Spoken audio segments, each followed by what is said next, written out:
Salamanca, León, Palencia y Burgos son las 4 capitales que sufren o van a sufrir el confinamiento de sus ciudadanos. 4 capitales de provincias gobernadas por distintos colores políticos, PP, PSOE y Ciudadanos, y donde sus alcaldes no han hecho ni un solo ruido político ni mediático. Se agradece la colaboración de las administraciones en esta comunidad, aunque estas medidas parece que ya se están quedando cortas en algunas ciudades. El sector hostelero tiembla ya ante lo que puede ocurrir más pronto que tarde.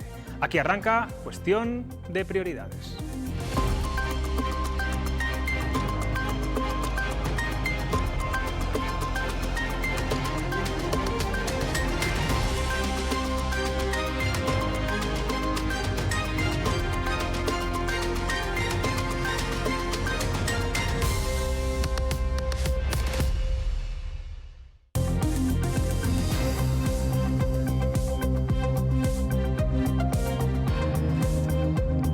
¿Qué tal? Buenas noches. Estamos como siempre en directo y lamentablemente también como siempre tenemos que hablarles de más capitales y municipios confinados en nuestra comunidad. Hoy se suman Burgos y Aranda de Duero a esta lista en Castilla y León, una situación que afecta de lleno a la hostelería y al turismo.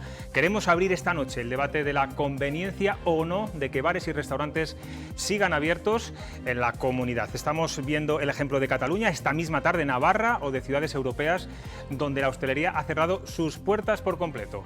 Con nuestro invitado de esta noche abordaremos este asunto. En unos instantes estará aquí en nuestro plató el consejero de Cultura y Turismo, Javier Ortega. Ahora vamos a analizar la situación de Castilla y León en esta segunda ola. Celia Sánchez, buenas noches, ¿cómo estás? Buenas noches. Cuéntanos cuál es la última hora, ¿cómo está la Pues allá vamos, les contamos, aquí lo tienen y aquí lo tienen nuestros telespectadores sobre el mapa de Castilla y León, que está cada vez más confinada, y son 4 capitales de provincia con cierres perimetrales.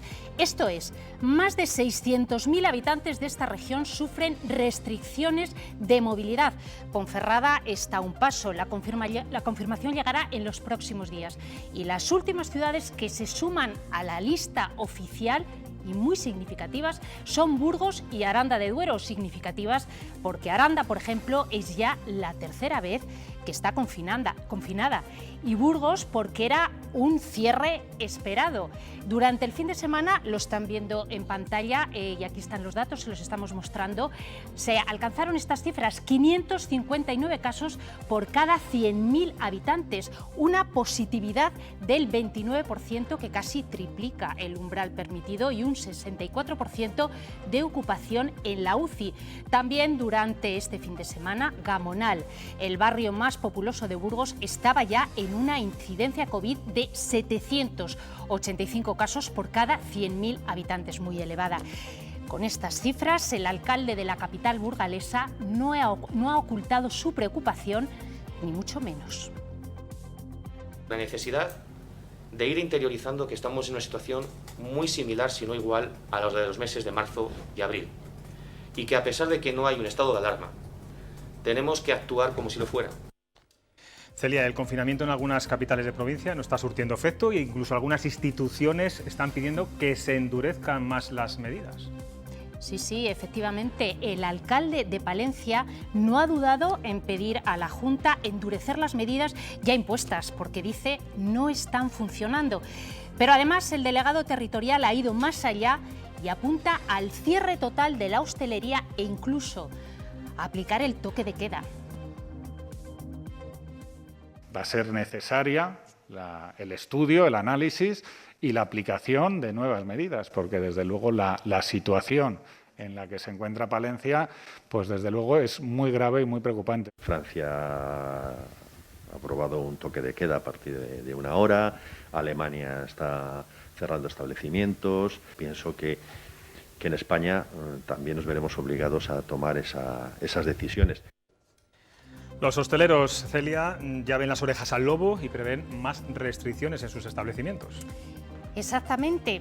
Hemos hablado con los hosteleros de una ciudad confinada y otra que está a punto de hacerlo, con Burgos y con Salamanca.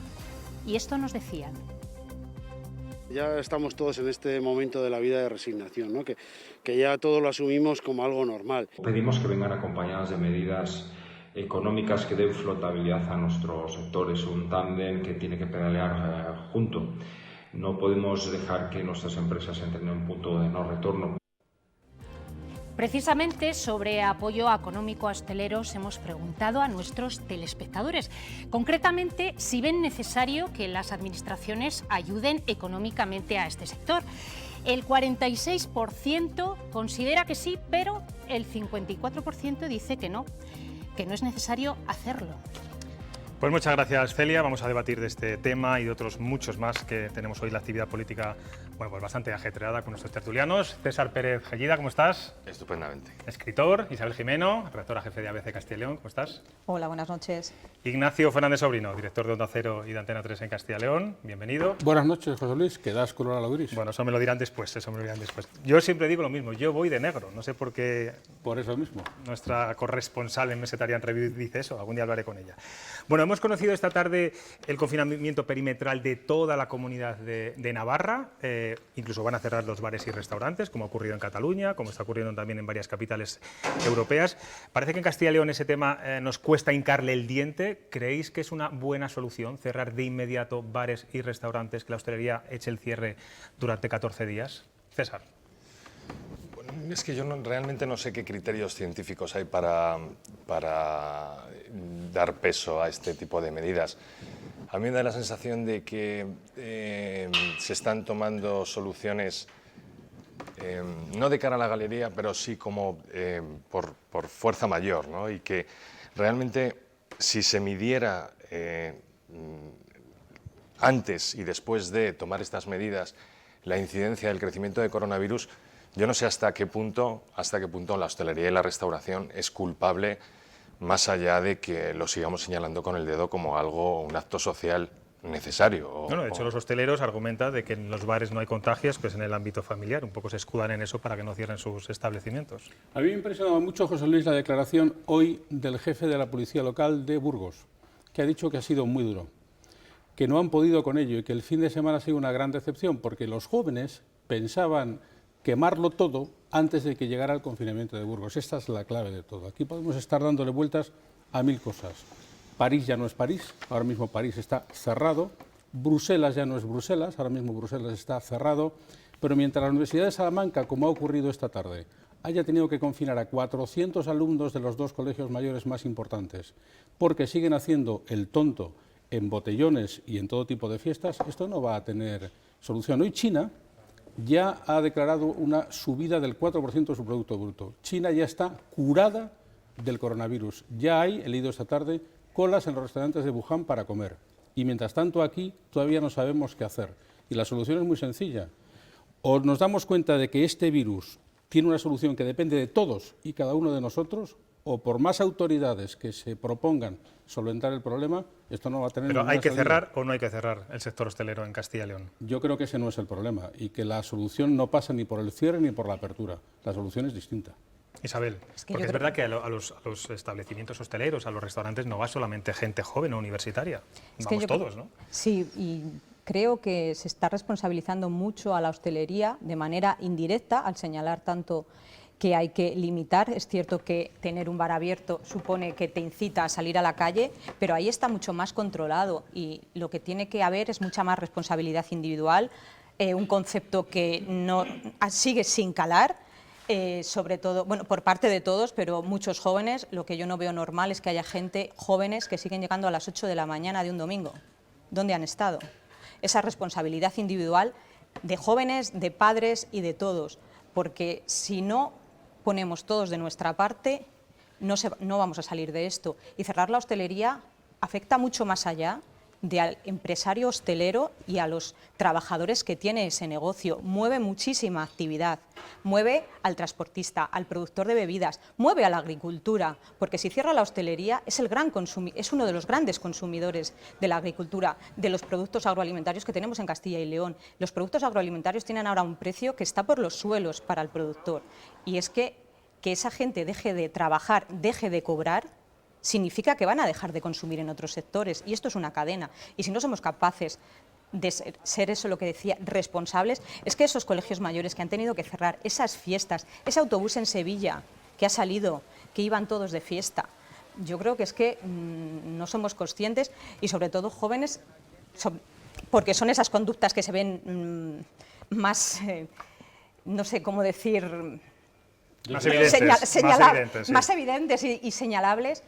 Es que, pero es verdad que estamos viendo que es una tendencia. Navarra esta misma tarde yo creo que es un poco populista. Cierre perimetral de toda la comunidad Gales autónoma. Se cierra, José, con 140 casos por 100.000. Gales entero se cierra, ¿no? Sí, el caso de Navarra es realmente... Bueno, 700. La cifra es... Pero yo creo que es que Occidente está un poco despistado, francamente te lo digo. Es decir, aprender a vivir con una pandemia es como aquel que de repente pierde una pierna.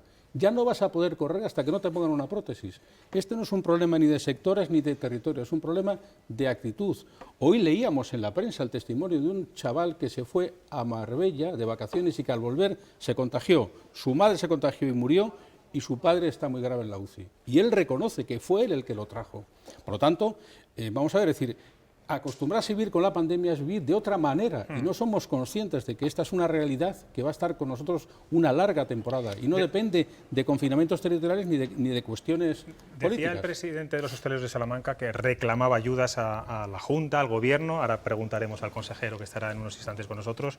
Incluso hoy el director general de Turismo, exdirector general de Turismo, en una carta en El Mundo, también decía que había que, de alguna forma, compensar el esfuerzo que ha hecho el sector turístico durante tanto tiempo en Castilla y León y darle ayudas directas ante esta situación de crisis en la que se ven abocados, ¿no? ¿Creéis que esa es la solución? Bueno, desde luego la solución, perdóname Isabel, no es anunciar ya la revalorización de las pensiones. Esta no es la solución. Y empezar a estudiar la subida del sueldo a los funcionarios. Esta no es la solución. El dinero público habrá que clasificarlo de tal modo que sea más eficiente para ayudar a los sectores que más dificultades tienen. Y la clave ahora mismo es el turismo y la hostelería. A eso sí que hay que ayudar. Yo creo que a los abuelos de España, a los pensionistas, les va a dar igual medio punto en un momento en que la inflación es cero, de subida o de bajada. Habrá que ayudar a esa gente. Bueno, 1 euro, 2, 3, no más. Pero estamos hablando continuamente de la restauración y la hostelería, es el foco donde todos apuntamos, pero en esta conversación ha salido la palabra los jóvenes 4 o 5 veces, los jóvenes, los jóvenes, los jóvenes. Quiere decir que es una cuestión de concienciación. Si la hostelería está cerrada, eso no significa que los jóvenes no se vayan a reunir. Tenemos que pensar más en medidas de concienciación social y de tener muy claro que la responsabilidad individual de cada uno pesa mucho más que el cierre económico de un sector tan importante que es un motor. El problema, César, que va todo tan rápido que esas medidas de concienciación igual llegan un poco tarde. Seguramente bueno, ya nos está atrapando. Tarde, pero esto va para largo. Que enseñemos los muertos. Y ha dicho, los de la televisión tenéis gran responsabilidad. Ha sido una carta muy dura el presidente. Bueno, pues que nos dejen. En eso estamos. Bueno, de este asunto vamos a hablar ahora con una persona que sabe mucho. Este debate sobre la hostelería esperamos que nos despeje además muchas incógnitas. El consejero de Cultura y Turismo de la Junta, Javier Ortega, una consejería que siempre es la damnificada en las crisis económicas y en esta que nos está tocando vivir aún más, porque no solo afecta a la cultura, sino también al turismo. Buenas noches, consejero. Muy buenas noches, José Luis. Bueno, ¿qué va a pasar? Estamos cada día más cerca del cierre de la hostelería en Castilla y León, viendo lo que está ocurriendo en Navarra, en Cataluña, en muchas capitales europeas. Yo creo que, como se ha dicho aquí en esta mesa, hay un contexto general, ¿no? que es en el que nos movemos, ¿no? Y es a nivel no solamente nacional, sino también a nivel europeo. Hay medidas, se tomaron la semana pasada en relación con Cataluña, que cerró bares y restaurantes, hoy se conoce el caso de Navarra, hay una tendencia al cierre, aquí también se han tomado medidas, un determinado número de comensales, hasta 6 en las mesas, la distancia de seguridad, no poder consumir en barra. Yo creo que hay muchas medidas, muchas restricciones y quizás, como también se apunta, la cuestión es cumplirlas, concienciar. Yo creo que parece que se nos ha olvidado ya que hemos estado no sé cuántos meses encerrados en casa. O sea, no sé ya si no nos hemos concienciado suficiente de lo que pasa. Es que a veces se nos olvida que es que estamos viviendo bajo los efectos de una pandemia, con un virus que es muy peligroso. Y es que se nos olvida. Realmente se nos olvida. A los hosteleros le diría, cuidado que esto puede pasar, vayan haciéndose la idea de que esto puede pasar, que tengan que cerrar. Si en un momento determinado el Comité de Expertos, Sanidad y Salud Pública determina que hay que cerrar bares y restaurantes, que hay que cerrar la hostelería, se cerrará. No como una medida de cara a la galería, no como una medida política tomada al albur de que uno se levanta, no, se tomará porque nos están indicando los expertos en la materia que se tiene que cerrar y políticamente hay que asumir ese tipo de medidas y de decisiones. Bueno, fíjense cómo ha cambiado la historia. Estamos a las puertas del puente de los Santos, del puente también de la Constitución, del macropuente de diciembre. Cualquier otro año estarían haciendo campañas buscando turistas, llamando la atención para que los madrileños fundamentalmente vinieran a Castilla y León.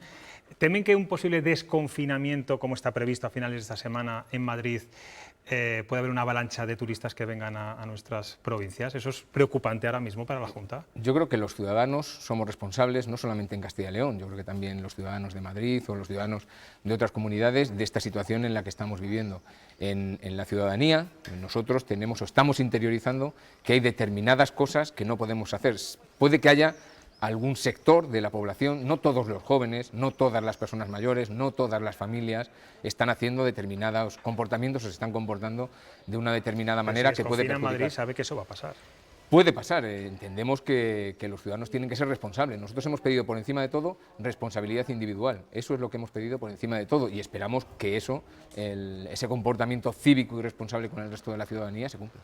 Lo veíamos antes, el sector hostelero se queja, sobre todo en las ciudades confinadas, también en las que no lo están, porque ahora no se puede consumir en las barras de los bares.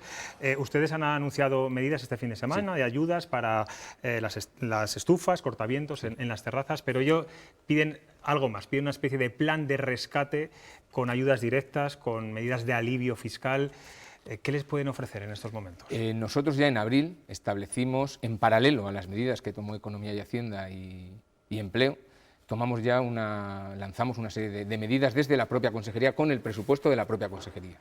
Y en ese sentido habilitamos ayudas para la liquidez, ayudas para el asociacionismo, ayudas para la promoción, para la formación, para la digitalización. Y estas ayudas a la liquidez era la que nos demandaban los sectores y en ese sentido las pusimos en marcha. Dijimos que cuando se acabase ese dinero podríamos estudiar la manera de implementar otra nueva partida presupuestaria. En ese sentido, les hemos apoyado. Hemos realizado también una campaña promocional muy importante durante el verano que ha surtido efectos, porque hemos sido líderes en turismo de interior. A diferencia del mes de julio del año anterior, sin COVID ni nada, incrementamos un 13% nuestras cifras. Estamos preparando una nueva campaña promocional para este otoño, centrada precisamente en las ciudades, centrada en la restauración, centrada en un turismo saludable, en un turismo seguro, que nuestros bares, nuestros restaurantes y nuestras ciudades ofrecen, porque pensamos que esa responsabilidad y esa concienciación del sector así lo demandan. Pero, por ejemplo, ayudas directas como se da a otras empresas en crisis o en reconversión, ¿las están planteando? Las tenemos sobre la mesa, las estamos estudiando, pero en la última sectorial que hubo en relación con el turismo, yo pedí a la ministra Maroto, que desde el Ministerio, desde el Gobierno central, se tendría que implementar un plan de rescate a nivel nacional. Al final las comunidades tenemos lo que tenemos y habilitamos medidas, implementamos, podemos afrontar de una determinada manera este tipo de ayudas o de suplementos o de complementos, pero necesitamos, porque esto no es problema de una ciudad, no es problema de una comunidad, es un problema tampoco solamente nacional, es un problema a nivel europeo, es un problema mundial y entonces las ayudas o los planes tienen que venir desde esos ámbitos. Fíjese, decía este fin de semana el presidente de Hoteles de Castilla y León en ABC, Carlos Díaz, que la transparencia, le leo textualmente, la transparencia sanitaria en Castilla y León es el antimarketing turístico. Demasiada información, no sé si el señor Díaz prefería más oscurantismo para que no se supieran las cosas. ¿Qué le parece? En la última reunión que mantuvimos, en la que precisamente estaba el presidente, Carlos, él aducía precisamente, ¿no?, que desde Transparencia se hacía un antimarketing en la medida en que decíamos, oiga, no vengan, sobre todo de comunidades desde Madrid o desde otros ámbitos, tenemos la situación que tenemos, hay que quedarse en casa. Para él, ese tipo de anuncios, de mensajes, eran medidas anti-marketing. Yo creo que es que la situación, el contexto general es el que es, no es que sean anti-marketing, son medidas precisamente son mensajes de concienciación, son mensajes que nos dicen que en un momento como el que estamos atravesando, una actitud determinada puede ayudar a que en un futuro mucho más cercano que de otra manera podamos de alguna manera reactivar todo ese sector. Bueno, y que bienvenida a la transparencia, ¿no? Porque al final por supuesto, somos mucho más realistas. Esta comunidad somos líderes. Vamos a cambiar de asunto, vamos a hablar de los museos de arte contemporáneo que están un poco revueltos últimamente. Están de moda. Veíamos la polémica del Museo Patio Herreriano de Valladolid, que habla de injerencias políticas por una exposición de Cristóbal Gavarrón.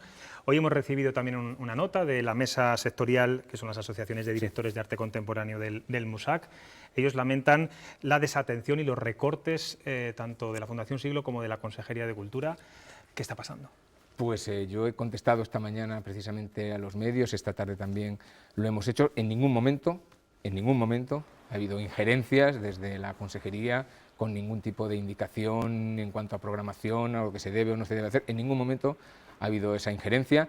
No ha habido recorte presupuestario, es que no ha sido así. O sea, la situación además, yo creo que, como vuelvo otra vez a repetir, vivimos bajo los efectos de una pandemia que ha hecho que durante 3 meses estuviesen cerrados todos los establecimientos culturales, no solo los hoteleros ni los hosteleros, y eso nos ha obligado, entre otras cosas, a habilitar partidas precisamente para ayudar a sectores como los de la cultura, como los del turismo, como los del deporte o como los del patrimonio.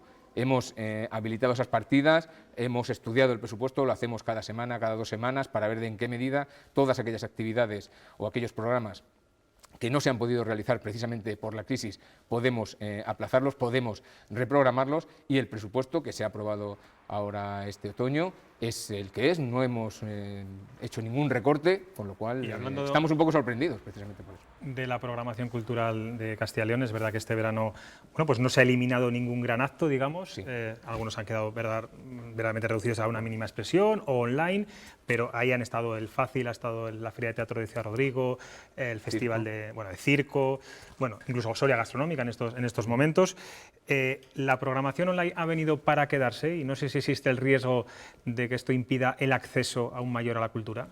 Yo creo que en lugar de verlo como un problema, lo debemos ver como una oportunidad y sobre todo como una suerte, ¿no? O sea, en un momento como este, que dispongamos de un medio como Internet que nos permite no solamente el ámbito regional o nacional, sino que nos permite difundirlo a nivel internacional, que nos permite que cocineros precisamente de Soria Gastronómica de países como Nueva Zelanda o Japón puedan desde sus casas, porque tampoco pueden venir aquí por las restricciones, y puedan elaborar sus platos, enseñarnos, mostrarnos lo que hacen y que lo podamos ver desde multitud de países, lo podemos ver como un éxito realmente y algo que las nuevas tecnologías nos están ayudando. Las nuevas tecnologías, Internet ha venido seguramente para quedarse, pero tampoco vamos a renunciar a lo presencial. Este año las condiciones son las que son, las situaciones son las que son, los aforos son los que son, y precisamente pensamos que Internet y los eventos en streaming pues es una nueva oportunidad que nos pone la tecnología para llegar mucho más lejos. Hoy las redes estaban que ardían con una entrevista que publicaba hoy El Mundo al ministro de Cultura. Él decía textualmente que no debe fomentar ir a los toros porque crea polémicas, pero sí al teatro, que es pacífico. Yo no sé si no fomentar que un ministro de Cultura no fomente ir a los toros es una dejación de funciones. Yo no voy a decir lo que tiene que hacer el ministro de Cultura o no, el señor Uribe. Yo le digo lo que hacemos aquí en esta comunidad. La tauromaquia está declarada bien de interés cultural, por lo tanto está contemplada dentro del plan de industrias culturales de nuestra comunidad, al mismo nivel que los archivos, que las bibliotecas, que los museos, que las artes escénicas o que la danza. Entiendo que haya personas a los que les guste y a los que no les guste determinada actividad, de la misma forma que hay personas no religiosas que por el mero hecho de no ser religioso no van a decir que no se restaure tal catedral, porque es un monumento, es un bien patrimonial y hay que apoyarlo y hay que restaurarlo. En este sentido, desde la Consejería de Cultura y Turismo estamos apoyando la tauromaquia con ese festival de novilladas, a la que, por cierto, está asistiendo nuestro secretario general, que es una persona de lo más pacífica que existe y al que ayer le brindaron un toro precisamente por ese apoyo que desde la Consejería y la Secretaría General está dando. Me parece que es una muestra de responsabilidad y de seriedad con el ámbito competencial que nos ha tocado gestionar. Bueno, no me ha dicho lo que tiene que hacer el ministro, pero lo ha dicho, en el fondo lo ha dicho. Gracias. Nacho Fernández, Isabel, César, ¿queréis hacerle alguna pregunta? Sí, consejero, buenas noches. Hay un tuit que acaba de hacer suyo de un médico granaíno, el vicepresidente de la Junta, IGEA, en el que se está inclinando por aplicar ya un sistema de contención duro durante 2 semanas en lugares que tengan más de 250 casos por 100.000 habitantes para evitar un cierre total en Navidad. Esto compromete gravemente, si esto lo que propone este médico granaíno que asume IGEA, compromete seriamente el puente de los Santos. ¿Qué expectativas tiene usted con ese momento turístico en Castilla y León, donde parece que las reservas no iban mal? ¿Y qué le parece esta posición de IGEA respecto de un cierre completo desde ya por 14 días? El vicepresidente El señor Igea, además de vicepresidente, es médico, forma parte del comité de expertos, con lo cual es una persona autorizada a la hora de valorar determinadas decisiones que en un momento se deban tomar. Evidentemente, lo estamos diciendo, tanto en el ámbito cultural como en el ámbito turístico, nosotros tenemos planificado y hemos apoyado todo tipo de actividades. Estamos, como le digo, preparando esta campaña precisamente para fomentar el turismo, para decir que Castilla y León sigue aquí. Es que seguimos aquí con todo lo que podemos ofrecer, pero si las condiciones, si las circunstancias indican o determinan que hay que adoptar determinado tipo de restricciones en aras, porque a veces se nos olvida, es que no hay ninguna disyuntiva entre la salud y la seguridad de las personas, entre la vida y la muerte o entre una determinada actividad. No hay disyuntiva, tenemos que apostar por la vida, así lo ha hecho este Gobierno, la Junta de Castilla y León, y así, si en un momento determinado hay que adoptarlo, se adoptarán y nos tendremos que adaptar. Isabel. Sí, ha hablado de campañas de promoción turística para atraer a turistas una vez que se pueda, sobre todo, moverse más. Pero ¿qué le puede decir al dueño de un bar, de un restaurante, de un pueblo de 200 habitantes, 500 habitantes que no vive del turismo exterior y que en general son casi la mayor parte de los pueblos de Castilla y León, que han estado meses cerrados, desde que en junio más o menos pudieron abrir, han estado funcionando a medio gas con suerte, con gastos multiplicados, y que encima ahora en invierno igual con suerte pueden abrir la terraza en una tierra como Castilla y León? No sé qué alicientes les dan para que si llegan a cerrar, a tener que cerrar, puedan sentir un apoyo, apoyar esa medida como se hizo en marzo, porque se vio que era imprescindible, porque ahora ya la gente está bastante quemada. Añadiría yo, Isabel, que son muy pocos los bares en muchos pueblos que pueden tener terraza afuera, además, que por eso. Ciertas limitaciones también. La verdad es que, como digo, vivimos en una situación en la que cuando llegamos al Gobierno en julio del año pasado no nos hubiese gustado estar, pero este problema es un problema que viene de un virus, que es un virus que está expandido a nivel mundial, en el que todas las administraciones, desde el ámbito local hasta la OMS, están adoptando y tomando decisiones y adoptando medidas en función de lo que nos dicen los expertos. Nosotros, en particular en la Consejería, nos hemos reunido con multitud de asociaciones, con multitud de personas físicas y jurídicas de todo nuestro ámbito competencial. Entendemos, porque lo vemos además, porque no somos ajenos a lo que está pasando, porque somos personas que vivimos con los pies en la tierra y somos ciudadanos que nos gusta vivir, que nos gusta ver lo que está ocurriendo, y en ese sentido, cuando vemos ese sufrimiento de las personas, cuando escuchamos lo que nos están contando, también nos afecta y nos sentimos muy afectados. Pero por eso les digo que desde la Consejería y desde la Junta de Castilla y León se están tomando todo este tipo de medidas, tanto desde nuestro ámbito como, por supuesto, desde Economía y Hacienda y Empleo. César, que viene directamente del mundo de la cultura. Javier, yo voy a ser menos académico.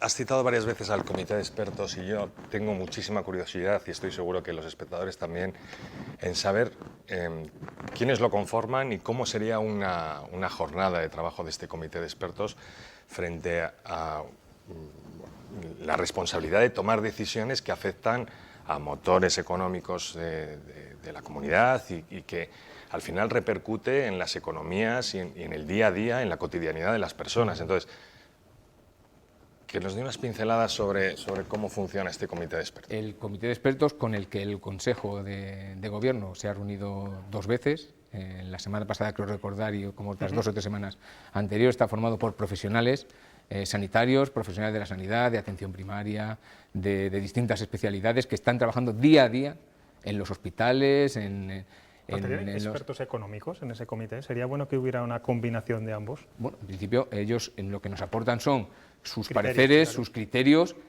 desde el punto de vista sanitario, y luego el Consejo de Gobierno, en función de lo que nos dicen estos profesionales, pues adopta aquellas decisiones que entendemos se deben tomar en cada momento. O sea, esto implica tanto tomar medidas, yo no diría tanto, aunque se suele decir restrictivas, cuanto preventivas, porque al final lo que hacemos es intentar prevenir el contagio, porque es solamente eso. Que el comité de expertos tiene un perfil netamente sanitario, sí, y conforme a esas decisiones o esas resoluciones que toman, hay una entidad política que toma las decisiones políticas, económicas.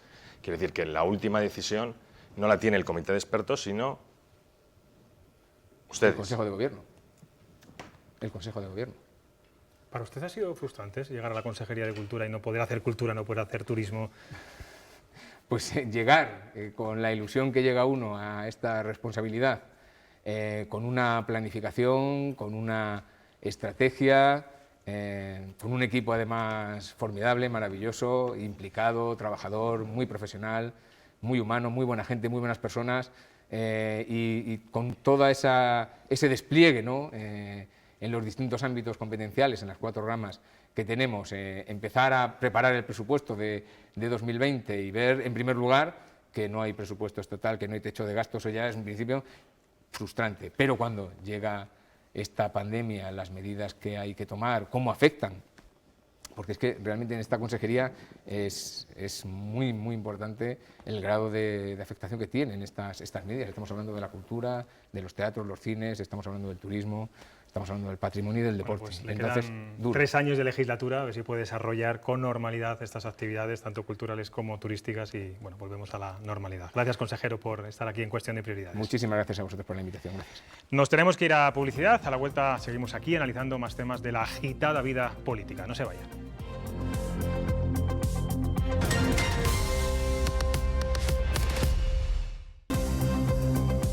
No nos han dejado otro camino. Es la frase con la que el PSOE de Castilla y León justificaba esta mañana su petición ya registrada en las Cortes Regionales para crear una comisión de investigación sobre la gestión de las residencias privadas tras el elevado número de fallecidos durante la pandemia. Ante las críticas de la Junta, en las que recordaban a los socialistas que estos datos no se pueden hacer públicos, tal y como recomienda la Abogacía del Estado, Luis Tudanca contestaba esto.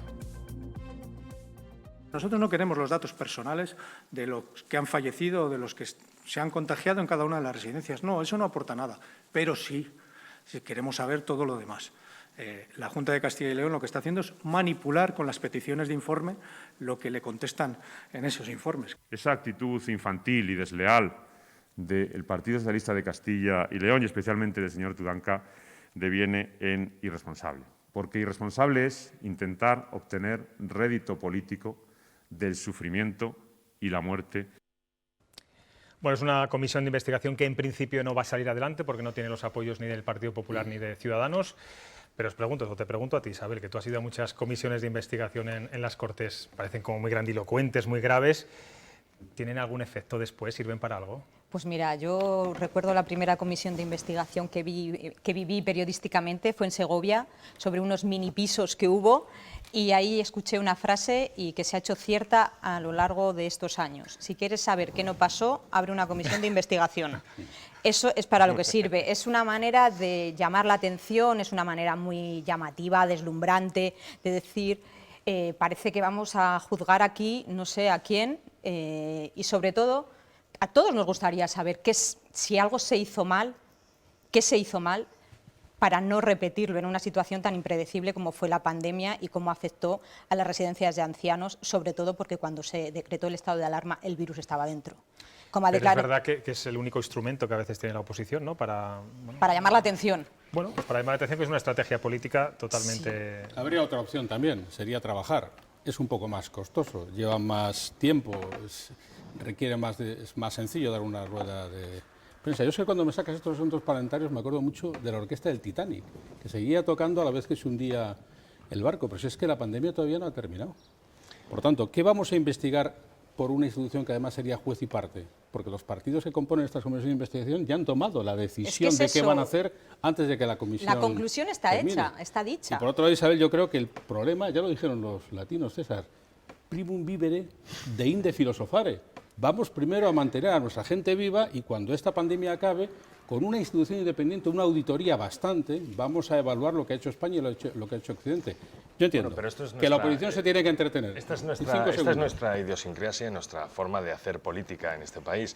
Pero si cruzamos los Pirineos, han entrado en el piso de un exministro para buscar información y pedirle responsabilidades por una demanda que ha continuado hacia adelante, una demanda de un comité judicial, una demanda judicial, exactamente, y han buscado información para ver qué responsabilidad tiene el exministro en la toma de decisiones. En este país creo que estamos a años luz de que eso pudiera ocurrir. Bueno, como esto no va a evolucionar mucho, parece, vamos a pasar a otro asunto que tiene mucho más recorrido.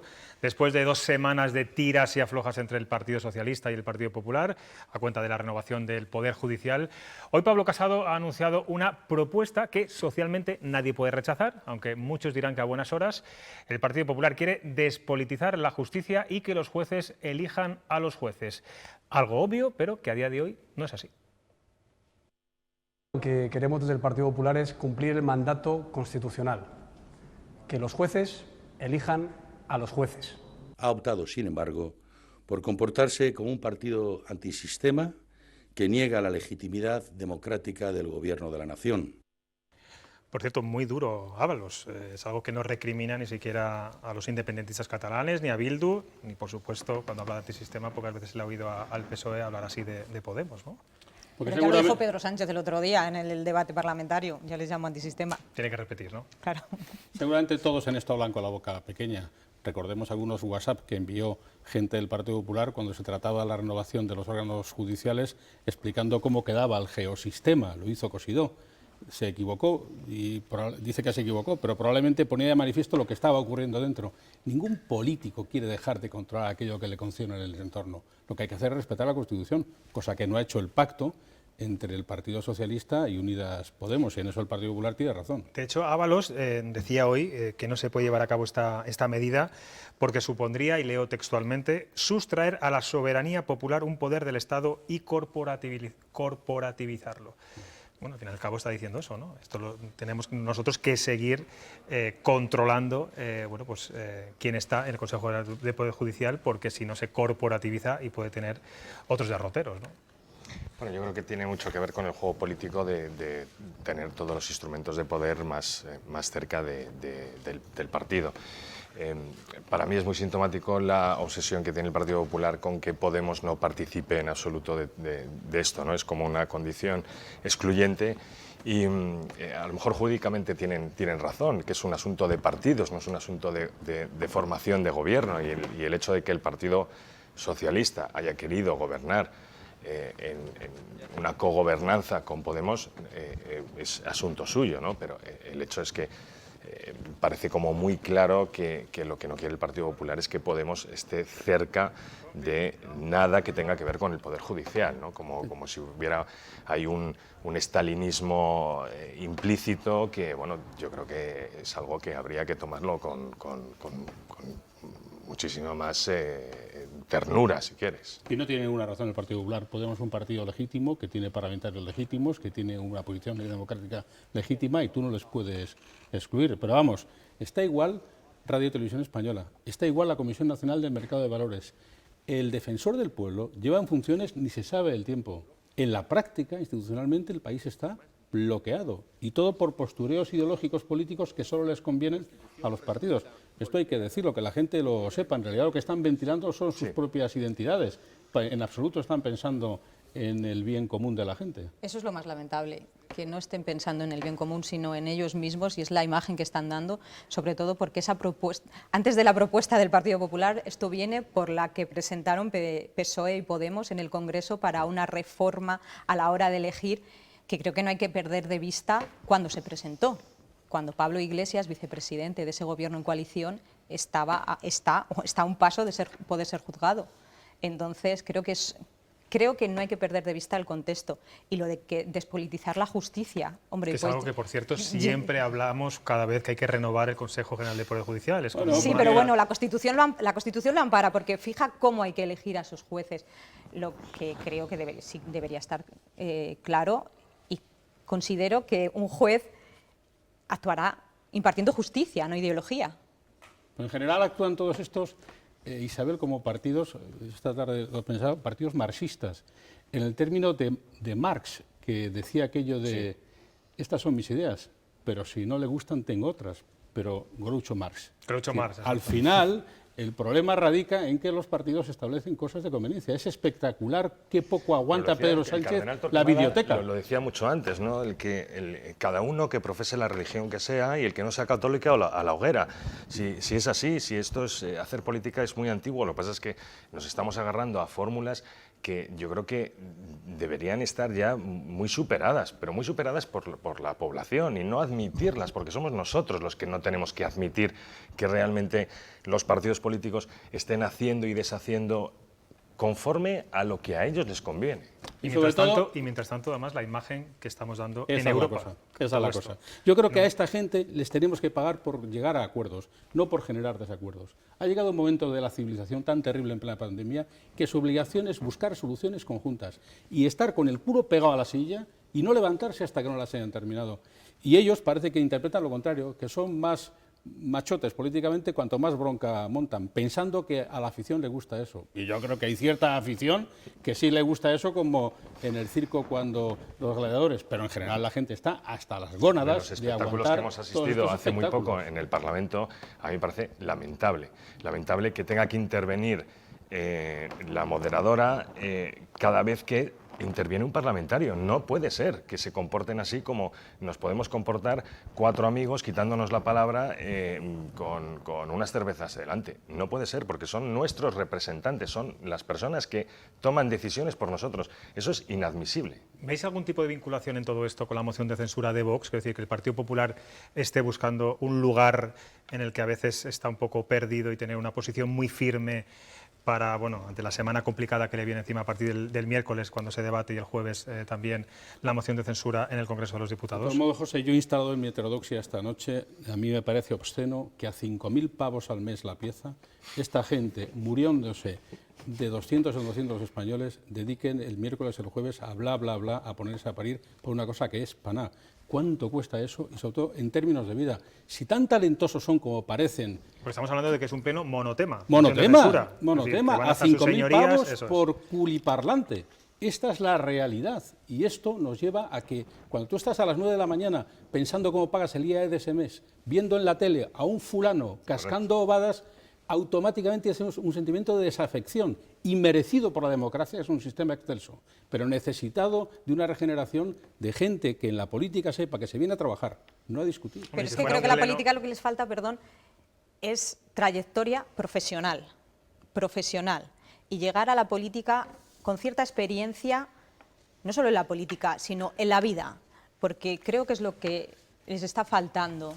Pretenden vivir de la política, es muy duro decirlo, desde los 25 años. Bueno, pues nos estamos poniendo muy serios y no puede ser, que es lunes. Vamos a sorprendernos ahora con la visión cosmo rural y cosmopolita de nuestro periódico de cabecera, el Mesetarian Review.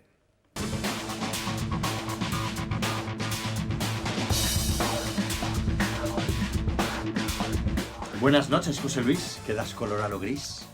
La edición de mañana de Mesetarian Review lleva en portada el monumento a las exigencias burocráticas formado por la torre de 120 permisos, autorizaciones e informes favorables a la mina de uranio de Salamanca, reunidos pacientemente por la multinacional australiana Berkeley. Ahora ha dicho el gobierno que no, que ya no nos gusta el uranio.